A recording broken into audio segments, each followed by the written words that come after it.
The stone cities of this foreign land had always perplexed Kier, so alien yet so beautiful, but it seemed so cold, so distant from the home they had known. So Asbjorn had sent for the city to be redone and improved. He had said, "It's my house but not my home. If I could burn it down and rebuild, I would."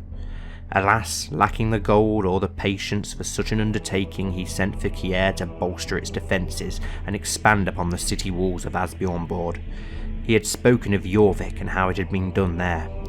"Couple of sticks and stones thrown together make a shithole of a city, but by the gods it was a home." But he had expressly ordered the statues to be kept up from queer civilizations. Kiar and Gunnar had been fascinated by reading of these people of Alexander, a place called Thermopylae. Alas, the outer walls of the city were all but crumbling. This crimson stone was beautiful, but not constructed correctly, so they were torn apart all but the adequate part and replaced by the stone quarried nearby, a hard grey stone that left an imposing posture. With stout new defences such as an outer gatehouse, and the river was diverted to create a huge moat. We say moat, it was more or less another river. Crenellations and murder holes were added. Cisterns for one to pour boiling oil out of, but this isn't even touching on the city. Asbjorn had ordered a statue plated in gold with a sapphire in one eye. It was the All-Father, Odin. He had gathered that the local population respected the statues of old, even though he had learned that they did not represent some apostles of Christ. So, in the hoping that they would take the true gods, constructed a marvel of a statue, and a pantheon as the locals called it, for the gods of home. A large circular dome painted with bright colours depicting the tales of the Norse religion, and gilded smaller statues of gods Asbjorn had decided to honour, such as Thor, Freya and Tyr, who had felt incredibly indebted for his success at sea, war and with his wives. At the top of this pantheon there was a hole. The locals had advised it, saying, "It would allow any other pagan gods to join with your gods, or that's what the people of old believed." Asbjorn, liking the idea, thought he could welcome any gods into the halls of Aesir. The city itself was given a new market as they were lacking in a Norse charm, and it soon grew to be a bustling square with the locals taking to Norse culture, perhaps without noticing. Asbjorn had his line secured, a crown, a throne, a kingdom. He now had a city fit for these things, one to honour the past but welcome in the future. Hello everyone and welcome back to the Raiders of the Adriatic. I hope you all had a wonderful Christmas and I hope that you're all going to have a wonderful new year. It can't be any worse than last year, can it? So let's hope for a much better 2021. So yes, here we are as we return to the new kingdom of Saphirland, where we're obviously playing as Asbjorn. We have named a couple more of these lands into very nice Norse sounding names. Those ones recommended by you guys in the comments as well as in the Discord. Trying to think which ones were new, and I think this one here, Southhem, which literally means Southland. We've given that to our most southern castle. I don't think there's many others that I have done yet. There are some ones that I really do like the names of, which we will be using when we get more lands, which there'll be a little bit more fitting for. I think we had one that was Asfjord, which I'm going to name this new land we're about to take, as we do have a nice ford running through it, as well as some about mountains and such, which we will use when we start getting these Croatian mountains at some point. So yeah, thank you so much for all of those awesome suggestions for names, but they're pretty much the only and Vinland. We have used Vinland as well, which I think was actually the name that the Viking settlers in Northern America used, if I'm not mistaken. I could be wrong, but it does sound nice, so yeah, we'll use that for this area here. So yes, here we are as Asbjorn. We have got two new custom characters that we will show off quickly. I also moved the character back to our court that did disappear in the last episode. I think he moved because obviously champions like to move, which is another reason why we don't want to try and add too many custom courtiers at once, else they will start moving around before we have land to give them. But we have, as our first new character, we have Ragnar Bloodaxe, nice Norse spelling of the name, who is wrathful, sadistic, content, a tough soldier, a reaver, an aggressive attacker, reckless, a giant, whole of body, and strong. We will find him a quick bride if we can. Let's see if there are any with inheritable traits. Probably not that are going to be old enough for him to marry. No, there isn't. So we're just going to have to find him a normal Norse bride, one around his age. He's a 21-year-old. She will be more than acceptable for him. And then our other new custom courtier, that character there was from Albert from the Discord, so a lot of you obviously know who Albert is. And then this one here, we have Ragnar Sigel, who is the character of Rex from the Discord, who obviously a lot of you know. And this guy is ambitious, arbitrary, trusting, Midas touched, a reaver, shrewd and strong. Looks pretty cool, a very nice, interesting look there. Let's find him a bride as well. How old is he? He's only 20, so if we find him a bride close to his age, that would be pretty good. A Norse bride would be better, but we could go for a Greek bride. Why not? Just to, yeah, let's go for this Greek girl. Why not? Just to try and marry into the locals a little bit more. Love the sigil as well, with the black, like, sea dragon snake thing on the blue. Looks very nice. So, yeah, that's our two new custom characters out of the way. Now, if you remember, we are at war with Croatia. It's our first war with the Kingdom of Croatia. It's probably our biggest rival in this area. We have got Rashka here, but I don't think they're going to be as much of a threat as Croatia. Croatia's probably going to be the kingdom we're going to have to try and create to get the kingdom title. But yeah, we are now at war with them. We did raid them in the last episode. We have weakened them, so we're going to make a statement of intent by attacking Croatia, showing them that there are new people in charge of this land here, and we're going to show a great sign of strength. We'll unpause. We are currently rallying our men, which hopefully won't take too long. We've got around 1,000 Viking men now, I think, so we'll make sure that we use good use of them. And we pretty much did weaken their army pretty well, if I remember correctly, in that raiding, so hopefully they're not going to have many men. I gladly accept your marriage proposal. I will graciously take the hand of your courtier Ragnar. Perfect. And greetings, my impressive liege, I accept your marriage proposal. So our Ragnar, our courtier, is going to marry one of Kier's courtiers, which is interesting. I think that's probably going to be all of our manpower now. I've noticed that we've got a little bit of lag. I'm not sure why. We will lead the army ourselves, even though Aid is obviously a fierce commander. I'd rather get Asbjorn leading this host himself. And let's go and get the city of Brabir, which we are trying to take, straight under siege. I think we are going to take this bit here up in the land of the mountains as well, which would be interesting to give ourselves a nice mountain province. We have also got those empty council positions that I completely forgot about, that we've got the minor titles back thanks to that mod. So let's try and fill these roles out. We can't do anything with the cupbearer or the skald until we are a king, but we can do stuff with this. We've got our master of ships. Let's try and see if we've got anyone with better marshal who would be our better master of ships. We could go with Rugnar Bloodaxe. Let's go with him as our master of ships instead then, instead of Carl Lynx. I think he'd be a better fit. And if we can get you to, yeah, just go with trade contracts. We need a seer. We don't really have anyone who can do that at present. We need a court champion.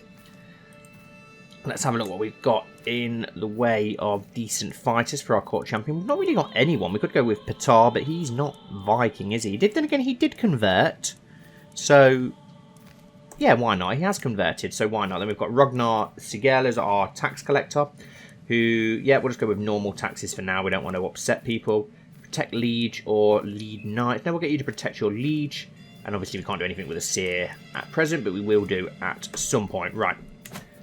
Let's get our men moving onto this city. The city of Brabir. We'll get that under siege. Get it under our control. Oh, one thing I did want to say. There's been several people who have submitted character suggestions. And I wouldn't have any problem with it. But we've had a lot of people who must have all had the same idea to try and be different and have gone for the same thing, which is a shame. And that's about, I think there's about 4 of you who have asked for albino characters. I wouldn't have minded if it was just one I'd put it in, but I think if I was to create all of them, it means our court would have more albinos than like regular people, regular skin tone. So I don't think it's a good idea to bring all of those in. It would be a bit weird if our entire court was albino. It wouldn't be the rare thing that it is. So if those guys who have got the albino characters would like to tweak their characters slightly, and then hopefully we can get those characters into the story. Praise Freya. Martha has given birth to a perfect little daughter. Who will you become, my child, and what shall I call you? Well, let's have a look at you. Have you got any traits? No, you haven't. Karin. Let's look for a good Norse name. Linda. Ingfrid. I quite like that. Asbjorn Erikson. Yeah, let's call you that. But at least we've now got a child off each of our wives, which is awesome. We'll get the barony of Knin under our control, and then we'll go straight for the capital. Hopefully get this war out of the way a little bit sharpish. We can create another duchy as well now, which we will do at some point. We've got low control, which is not good. Powerful vassals expecting court positions, only some mayors. We won't have to worry about them in the future once we get a little bit more land. We have got to increase opinion of... Yeah, it's one of our mayors again. We won't worry too much about those for now. We could get our lover to like us a little bit more. Let's try and not sway her. Let's try and romance her if we can. Start scheme. Romance declaration of love. The time has come to let my feelings towards Herja be known. I want her to remember this day for the rest of her life. Sing a ballad. Secretly plans a letter in her chambers. Impress her by winning a sparring match. I think that'd impress her the most. I recruit one of my best senior soldiers and set out for Benevento. We practice our routine after each day's ride. Once we arrive, we begin to spar in the main courtyard. A crowd gathers, and their cheers soon draw over, or none other than the noble Herja. The soldiers fight valiantly, but I disarm him with a final flawless thrust. I kneel before Herja and declare my noble intentions. I dedicate this victory to you, Jarl Asbjorn. Bringing you honour is my only desire. What? We're Jarl Asbjorn, but okay. My darling is speechless but clearly flattered. Why else would she be smiling thusly? Herja won't resist my charms for long. So yeah, we'll do that just for the sake of doing it. Try and get our wives and our concubines to like us a little bit more. I am sitting around the map table with Mayor... Oh wow, that's a nice name. Lonanicus and Mayor Teodajai discussing our strategy for the ongoing war.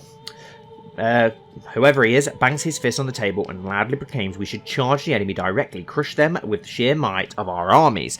Teo explains how we will need to watch what our foes do and respond accordingly. I know how I can employ both strategies, yeah, and we'll keep both people on side. They're going out to the ocean, which is interesting. God knows, oh no, and now they're coming back to our capital, which is fine. We should easily be able to siege this now and then march back to the capital. It does mean that our task of gaining control here has been aborted, which is a shame. And now they're fleeing. And we've had some bastion and curtain walls constructed in our capital, which we did start after episode 1, I believe, when we had a little bit of coin. So that's good. At least it improves things slightly there. We do now need to move back to our county to try and improve. And again, they might just land there again, so it might not be a good idea for now. We'll see where they take their army first. Okay, they're going out to sea. So yeah, we will in fact move you back there then to increase control in the capital. If we've not got control in the capital, how can we expect to have control anywhere else within our newfound kingdom? Taking this is going to be nice. So it's going to give us a nice big strip of coastal land and hopefully get the name just going across the whole of our coast, which will be very nice. Part of our land is now under siege. We could go for this bit here as well at some point. It'd probably be our next bit to take from Croatia just to make that blue strip look even nicer. But for now, we'll take this and we'll probably go raiding after that. And perfect. We have won that siege. And Martha has gained the pregnant trait again. Wow. That did not take long. Considering she hates us so much, I didn't expect that. We have got a dangerous faction, which is not good. We could do without peasant uprisings when we're at war. It probably wouldn't be very hard to take down, but still, it's not what we want when we're at war, is it? We'll probably station some besiegers here if we don't have to leave too many behind. Half our armour, which isn't great to be honest actually, is it? But we could then march the other half onto this and just get 2 baronies under control at once. Could go and attack them, but I don't really want to attack them with even amount of men. I'd rather wait until we can send our whole force there.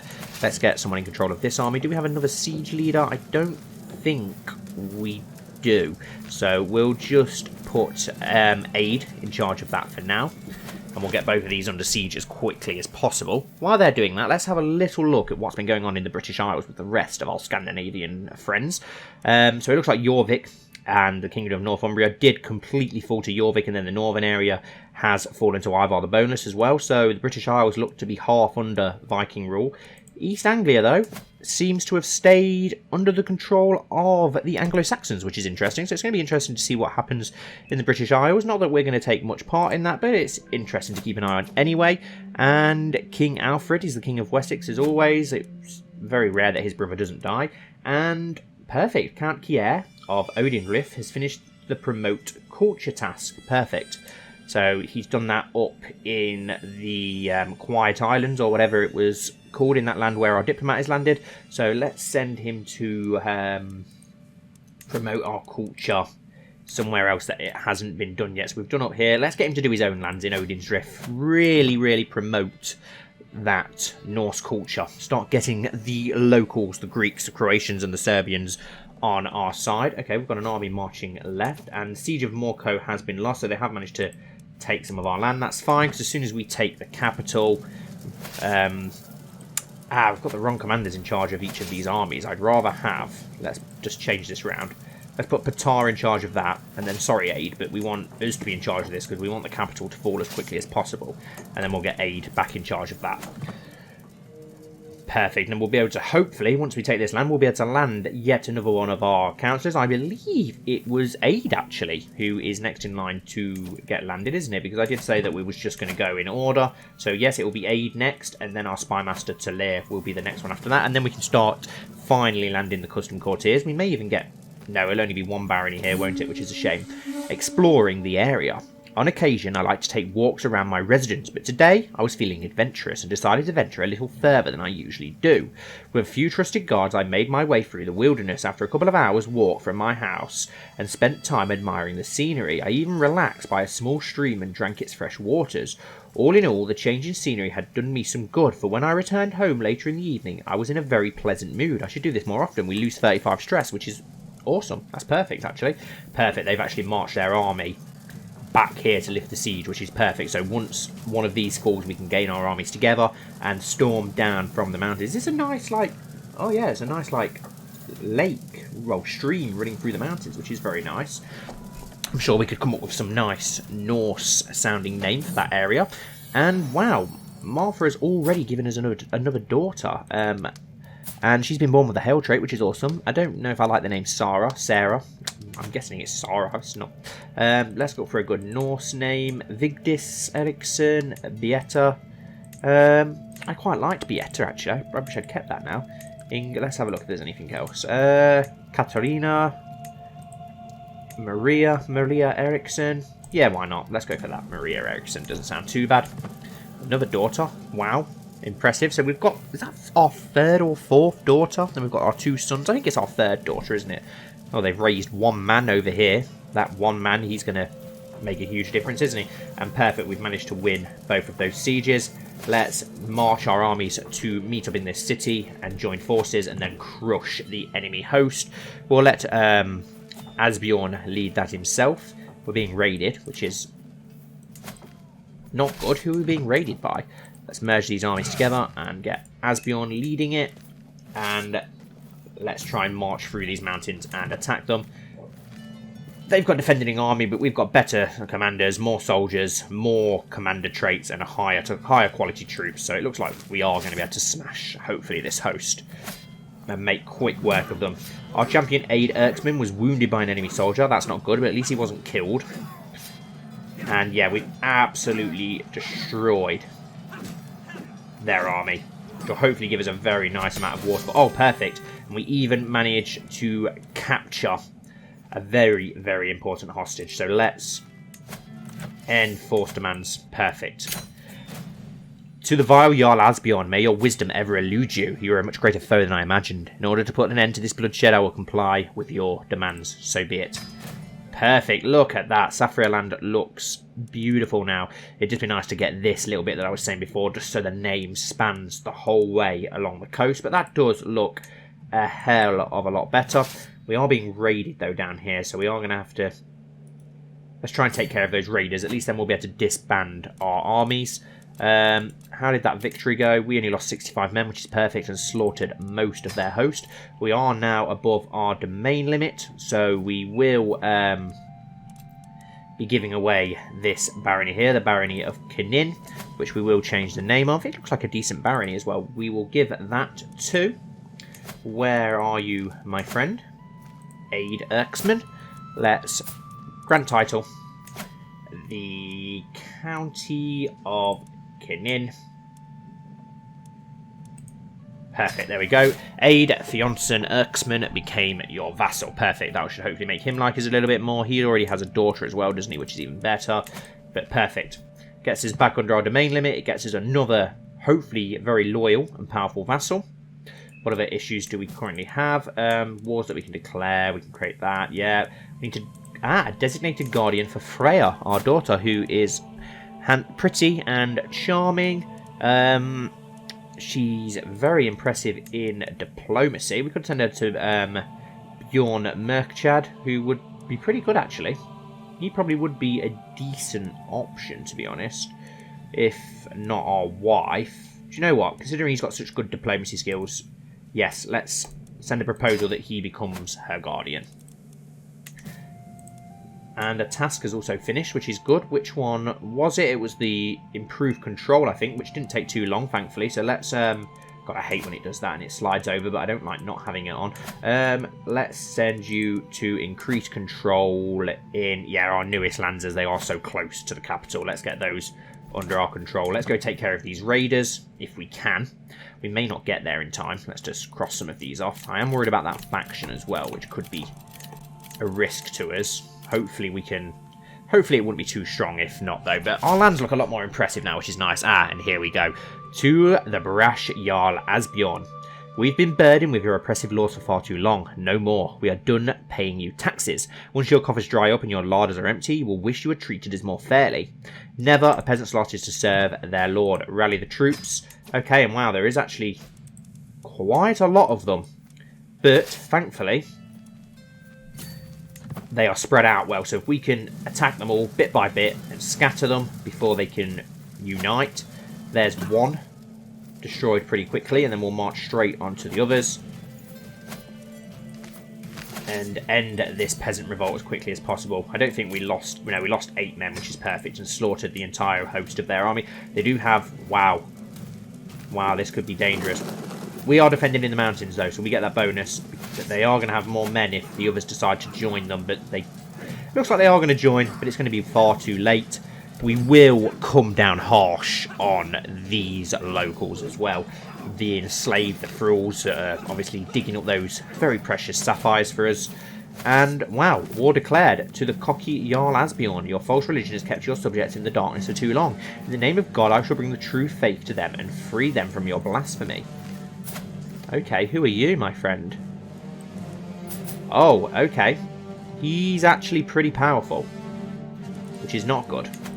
Holy war for the county of Odinriff. Rally the troops. Okay, now that could be bad news for us. Let's take care of this army that's going to attack us. End the peasant revolt first. See if we can then rally a few more troops, which I think we should be able to do from our new land. So let's raise all our armies. Just try and raise any extra strength that we can. But hopefully, thankfully, they're going to have to cross the ocean to come to us. So if we can get a good footing and wait for them to attack us, and hopefully gain the advantage. You are known for your dedication to the faith. Perfect. And we've also managed to win this peasant revolt. So let's enforce our demands. Perfect. And for you, my friend, you peasant, we are going to execute you, which will gain us 15 dread and 50 piety, which is perfect. And hopefully help keep the peasants in line.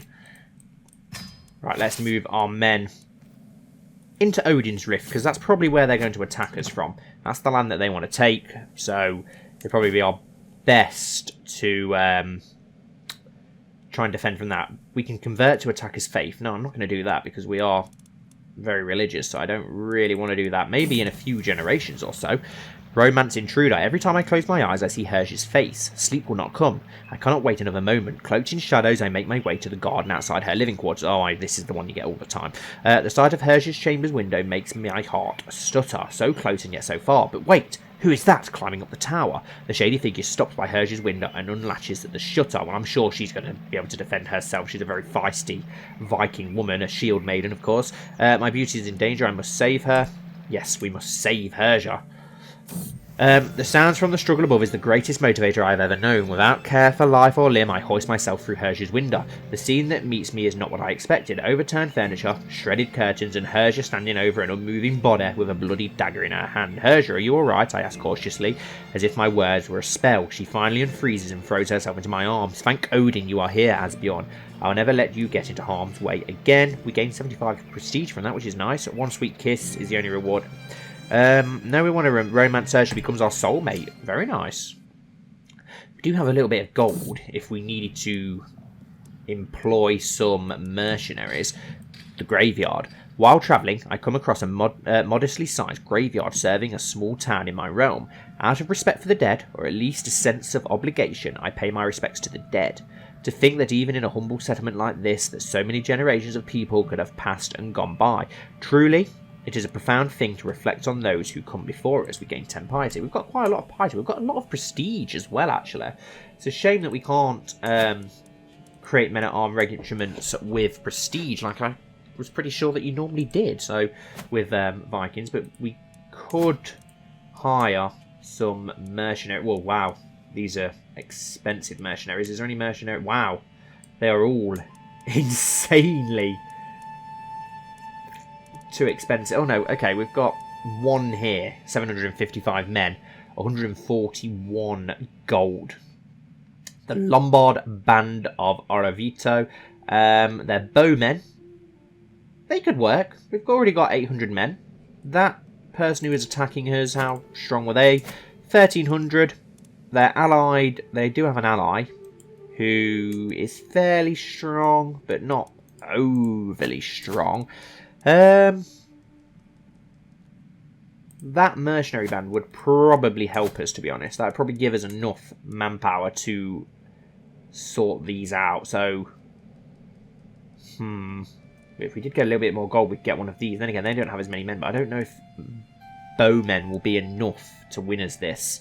Would we be better off just saving that little bit more gold that we will earn and getting one of these that have the pikemen instead, or even the light horsemen? 800 light horsemen could be very useful. What do we have at the minute? We have 60 heavy infantry, 7 champions. Yeah, why not? Let's go for the bowmen. Let's hire the bowmen. Perfect. And if we can bring those into Odin's Rift as well, if we can get everyone to meet up in Odin's Rift. Aha, and here is the enemy army. Perfect. 1300 men. We'll take care of those. We'll be able to take care of those. Let's clear notifications. Let's get our men together. The Byzantine Empire, who are sailing up the Adriatic. Soon, others will not be able to sail up. The Adriatic will be all of ours. And perfect. Our wife, Sigrid, has gained the pregnant trait. Let's see if we can hopefully get some of those very nice inheritable traits. Let's get us to lead this army, and let's march straight up here and take care of this enemy host. If we can march, yeah, onto the island next door and take care of those, that would be perfect.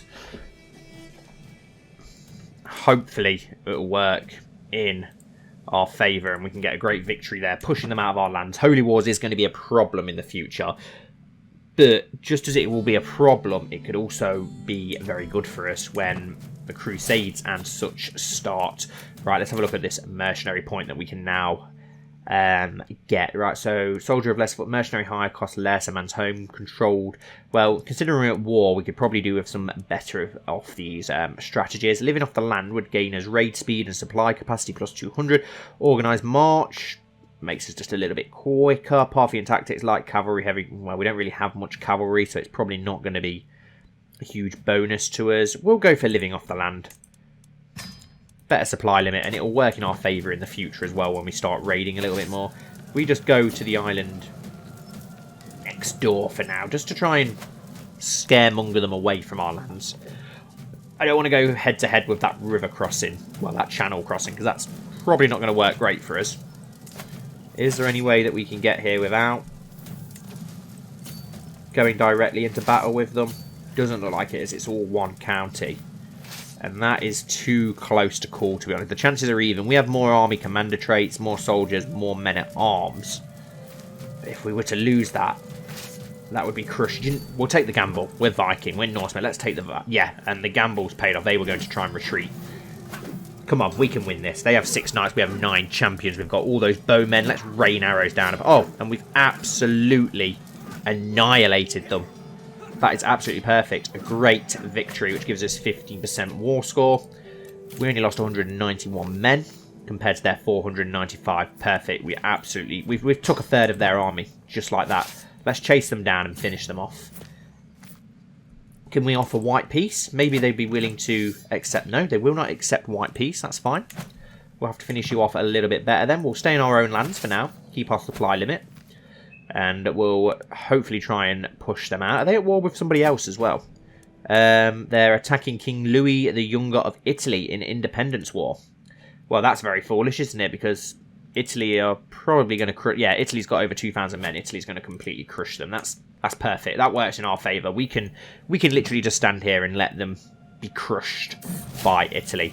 My mortal body. Jarl or peasant, high or low, it does not matter. In the end, we are all mortals. I was reminded of this as I woke coughing in the early morning hours, a dull ache pounding through my head and throat.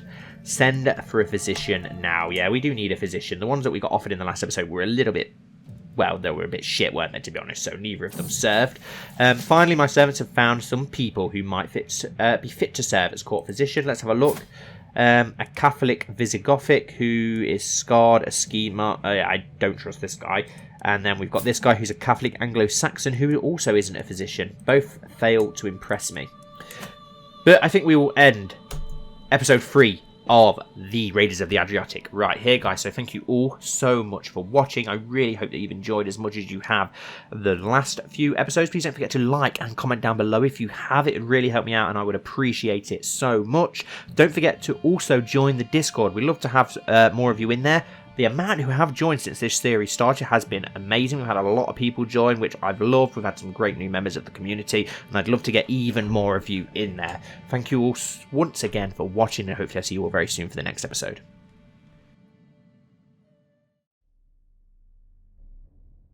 Asbjorn knew it would come to this eventually.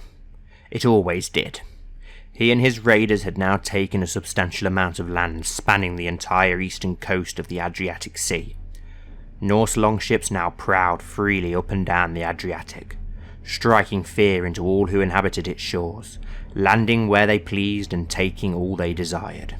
It was this that had inevitably attracted the attention of the nearby Christian dukes of the Italian peninsula.